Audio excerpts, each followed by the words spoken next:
Come in and shut the door behind you. It's freezing out tonight, and that east wind would freeze the balls of a brass monkey. One of my dear grandmother's more colourful expressions. Anyway, you're just in time for part 10 of At the Mountains of Madness, part of our ongoing Timeless Terrors series, written by the unmistakable H.P. Lovecraft.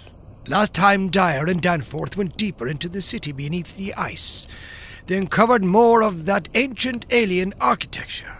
Things that make you wonder just how long life on Earth has been watched and shaped by forces we barely understand. In this chapter, the story continues, and the air feels heavier. I can't tell you exactly what they'll see next, only that every discovery seems to press closer to the edge of reason. Now, it's time to step back into the ice. Part 10 begins now. At the Mountains of Madness, Part 10, written by H.P. Lovecraft, narrated for you by Jonathan Dunne. Original year of publication 1936.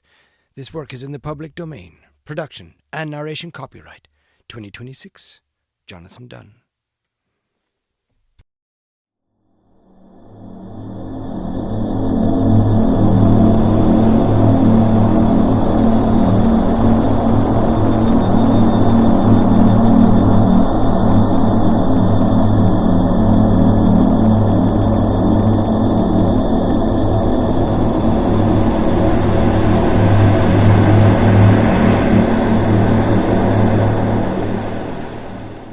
Many people will probably judge us callous, as well as mad for thinking about the northward tunnel and the abyss so soon after our somber discovery. And I'm not prepared to say that we would have immediately revived such thoughts but for a specific circumstance which broke in upon us and set up a whole new train of speculations. We had replaced the tarpaulin over poor Gedney, and were standing in a kind of mute bewilderment when the sounds finally reached our consciousness. The first sounds we had heard since descending out of the open where the mountain wind whined faintly from its unearthly heights. Well known and mundane though they were, their presence in this remote world of death was more unexpected and unnerving than any grotesque or fabulous tones could possibly have been, since they gave a fresh upsetting to all our notions of cosmic harmony. Had it been some trace of that bizarre musical piping over a wide range which Lake's dissection report had led us to expect in those others, and which indeed our overwrought fancies had been reading into every wind howl we had heard since coming on the camp horror, it would have had a kind of hellish congruity with the aeon-dead region around us. A voice from other epochs belongs in a graveyard of other epochs. As it was, however, the noise shattered all our profoundly seated adjustments, all our tacit acceptance of the inner Antarctic as a waste, as utterly and irrevocably void of every vestige of normal life as the sterile disk of the moon. What we heard was not the fabulous note of any buried blasphemy of elder Earth, from whose supernal toughness an age-denied polar sun had evoked a monstrous response. Instead, it was a thing so mockingly normal and so unerringly familiarized by our sea days off Victoria Land and our camp days at McMurdo Sound that we shuddered to think of it here, where such things ought not to be. To be brief, it was simply the raucous squawking of a penguin. The muffled sound floated from subglacial recesses nearly opposite to the corridor whence we had come, regions manifestly in the direction of that other tunnel to the vast abyss. The presence of a living water bird in such a direction, in a world whose surface was one of age-long and uniform lifelessness, could lead to only one conclusion. Hence, our first thought was to verify the objective reality of the sound. It was indeed repeated, and seemed at times to come from more than one throat. Seeking its source, we entered an archway from which much debris had been cleared, resuming our trailblazing with an added paper supply taken with curious repugnance from one of the tarpaulin bundles on the sledges, when we left daylight behind. As the glaciated floor gave place to a litter of detritus, we plainly discerned some curious dragging tracks, and once Danforth found a distinct print of a sword whose description would be only too superfluous. The course indicated by the penguin cries was precisely what our map and compass prescribed as an approach to the more northerly tunnel mouth, and we were glad to find that a bridgeless thoroughfare on the ground and basement levels seemed open. The tunnel, according to the chart, ought to start from the basement of a large pyramidal structure, which we seemed vaguely to recall from our aerial survey as remarkably well preserved. Along our path, the single torch showed a customary profusion of carvings, but we did not pause to examine any of these. Suddenly, a bulky white shape loomed up ahead of us, and we flashed on the second torch. It is odd how wholly this new quest had turned our minds from earlier fears of what might lurk near. Those other ones, having left their supplies in the great circular place, must have planned to return after their scouting trip toward or into the abyss. Yet we had now discarded all caution concerning them as completely as if they had never existed. This white, waddling thing was fully 6 feet high, yet we seemed to realize at once that it was not one of those others. They were larger and dark, and according to the sculptures their motion over land surfaces was a swift, assured matter despite the queerness of their sea-borne tentacle equipment. But to say that the white thing did not profoundly frighten us would be vain. We were indeed clutched for an instant by a primitive dread almost sharper than the worst of our reasoned fears regarding these others. Then came a flash of anticlimax as the white shape sidled into a lateral archway to our left, to join 2 others of its kind which had summoned it in raucous tones. For it was only a penguin, albeit of a huge unknown species larger than the greatest of the known king penguins, and monstrous in its combined albinism and virtual eyelessness. When we had followed the thing into the archway, and turned both our torches on the indifferent and unheeding group of 3, we saw that they were all eyeless, albinos, of the same unknown and gigantic species. Their size reminded us of some of the archaic penguins depicted in the Old One's sculptures, and it did not take us long to conclude that they were descended from the same stock, undoubtedly surviving through a retreat to some warmer inner region, whose perpetual blackness had destroyed their pigmentation and atrophied their eyes to mere useless slits. That their present habitat was the vast abyss we sought was not for a moment to be doubted, and this evidence of the gulf's continued warmth and habitability filled us with the most curious and subtly perturbing fancies. We wondered, too, what had caused these 3 birds to venture out of their usual domain. The state and silence of the great dead city made it clear that it had at no time been a habitual seasonal rookery, whilst the manifest indifference of the trio to our presence made it seem odd that any passing party of those others should have startled them. Was it possible that those others had taken some aggressive action, or tried to increase their meat supply?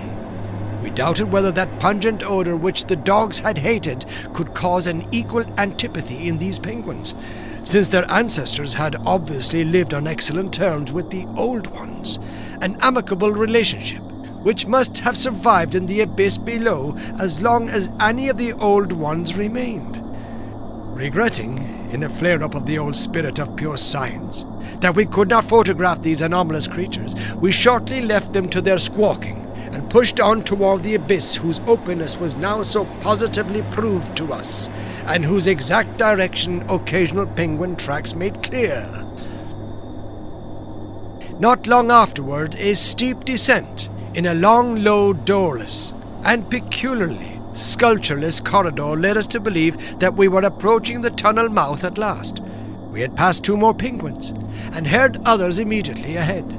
Then the corridor ended in a prodigious open space which made us gasp involuntarily. A perfect inverted hemisphere, obviously deep underground, fully 100 feet in diameter and 50 feet high, with low archways opening around all parts of the circumference but one, and that one yawning cavernously with a black arched aperture which broke the symmetry of the vault to a height of nearly 15 feet. It was the entrance to the great abyss. In this vast hemisphere, whose concave roof was impressively though decadently carved to a likeness of the primordial celestial dome, a few albino penguins waddled. Aliens there, but indifferent and unseeing. The black tunnel yawned indefinitely off, at a steep descending grade, its aperture adorned with grotesquely chiseled jambs and lintel. From that cryptical mouth we fancied a current of slightly warmer air, and perhaps even a suspicion of vapor proceeded, and we wondered what living entities, other than penguins, the limitless void below, and the contiguous honeycombings of the land and the Titan mountains might conceal. We wondered, too, whether the trace of mountain-top smoke at first suspected by Poor Lake, as well as the odd haze we had ourselves perceived around the rampart-crowned peak, might not be caused by the tortuous channeled rising of some such vapor from the unfathomed regions of Earth's core. Entering the tunnel, we saw that its outline was, at least at the start, about 15 feet each way, sides, floor, and arched roof composed of the usual megalithic masonry. The sides were sparsely decorated with cartouches of conventional designs in a late decadent style, and all the construction and carving were marvellously well preserved. The floor was quite clear except for a slight detritus, bearing outgoing penguin tracks and the inward tracks of those others. The farther one advanced, the warmer it became, so that we were soon unbuttoning our heavy garments. We wondered whether there were any actual igneous manifestations below, and whether the waters of that sunless sea were hot. After a short distance, the masonry gave place to solid rock, though the tunnel kept the same proportions and presented the same aspect of carved regularity. Occasionally its varying grade became so steep that grooves were cut in the floor. Several times we noted the mouths of small lateral galleries not recorded in our diagrams, none of them such as to complicate the problem of our return, and all of them welcome as possible refuges in case we met unwelcome entities on their way back from the abyss. The nameless scent of such things was very distinct. Doubtless it was suicidally foolish to venture into that tunnel under the known conditions, but the lure of the unplumbed is stronger in certain persons than most suspect. Indeed, it was just such a lure which had brought us to this unearthly polar waste in the first place. We saw several penguins as we passed along, and speculated on the distance we would have to traverse. The carvings had led us to expect a steep downhill walk of about a mile to the abyss, but our previous wanderings had shown us that matters of scale were not wholly to be depended on. After about a quarter of a mile, that nameless scent became greatly accentuated, and we kept very careful track of the various lateral openings we passed. There was no visible vapor as at the mouth, but this was doubtless due to the lack of contrasting cooler air. The temperature was rapidly ascending, and we were not surprised to come upon a careless heap of material shudderingly familiar to us. It was composed of furs and tent cloth taken from Lake's camp, and we did not pause to study the bizarre forms into which the fabrics had been slashed. Slightly beyond this point we noticed a decided increase in the size and number of the side galleries, and concluded that the densely honeycombed region beneath the higher foothills must now have been reached. The nameless scent was now curiously mixed with another, and scarcely less offensive odour, of what nature we could not guess, though we thought of decaying organisms and, perhaps, unknown subterrane fungi. Then came a startling expansion of the tunnel for which the carvings had not prepared us, a broadening and rising into a lofty, natural-looking elliptical cavern with a level floor, some 75 feet long and 50 broad, and with many immense side passages leading away into cryptical darkness. Though this cavern was natural in appearance, an inspection with both torches suggested that it had been formed by the artificial destruction of several walls between adjacent honeycombings. The walls were rough, and the high vaulted roof was thick with stalactites, but the solid rock floor had been smoothed off, and was free from all debris, detritus, or even dust to a positively abnormal extent. Except for the avenue through which we had come, this was true of the floors of all the great galleries opening off from it, and the singularity of the condition was such as to set us vainly puzzling. Fetor, which had supplemented the nameless scent, was excessively pungent here. So much so that it destroyed all trace of the other. Something about this whole place, with its polished and almost glistening floor, struck us as more vaguely baffling and horrible than any of the monstrous things we had previously encountered. The regularity of the passage immediately ahead, as well as the larger proportion of penguin droppings there, prevented all confusion as to the right course amidst this plethora of equally great cave mouths. Nevertheless, we resolved to resume our paper trailblazing if any further complexity should develop, for dust tracks, of course, could no longer be expected. Upon resuming our direct progress, we cast a beam of torchlight over the tunnel walls, and stopped short in amazement at the supremely radical change which had come over the carvings in this part of the passage. We realized, of course, the great decadence of the old one's sculpture at the time of the tunneling, and had indeed noticed the inferior workmanship of the arabesques in the stretches behind us. But now, in this deeper section beyond the cavern, there was a sudden difference wholly transcending explanation. A difference in basic nature as well as in mere quality, and involving so profound and calamitous a degradation of skill that nothing in the hitherto observed rate of decline could have led one to expect it. This new and degenerate work was coarse, bold, and wholly lacking in delicacy of detail. It was countersunk with exaggerated depth in bands following the same general line as the sparse cartouches of the earlier sections, but the height of the reliefs did not reach the level of the general surface. Danforth had the idea that it was a second carving, a sort of palimpsest formed after the obliteration of a previous design. In nature it was wholly decorative and conventional, and consisted of crude spirals and angles roughly following the quintile mathematical tradition of the old ones, yet seeming more like a parody than a perpetuation of that tradition. We could not get it out of our minds that some subtly but profoundly alien element had been added to the aesthetic feeling behind the technique. An alien element, Danforth guessed, that was responsible for the manifestly laborious substitution. It was like, yet disturbingly unlike, what we had come to recognize as the old one's art, and I was persistently reminded of such hybrid things as the ungainly palmyrene sculptures fashioned in the Roman manner. That others had recently noticed this belt of carving was hinted by the presence of a used torch battery on the floor in front of one of the most characteristic designs.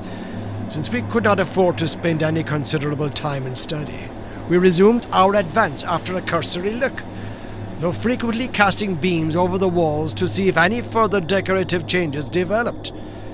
Nothing of the sort was perceived, though the carvings were in places rather sparse because of the numerous mouths of smooth-floored lateral tunnels.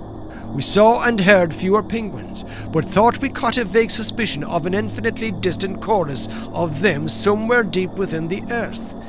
The new and inexplicable odor was abominably strong, and we could detect scarcely a sign of that other nameless scent. Puffs of visible vapor ahead bespoke increasing contrasts in temperature, and the relative nearness of the sunless sea cliffs of the great abyss. Then, quite unexpectedly, we saw certain obstructions on the polished floor ahead, obstructions which were quite definitely not penguins, and turned on our second torch after making sure that the objects were quite stationary.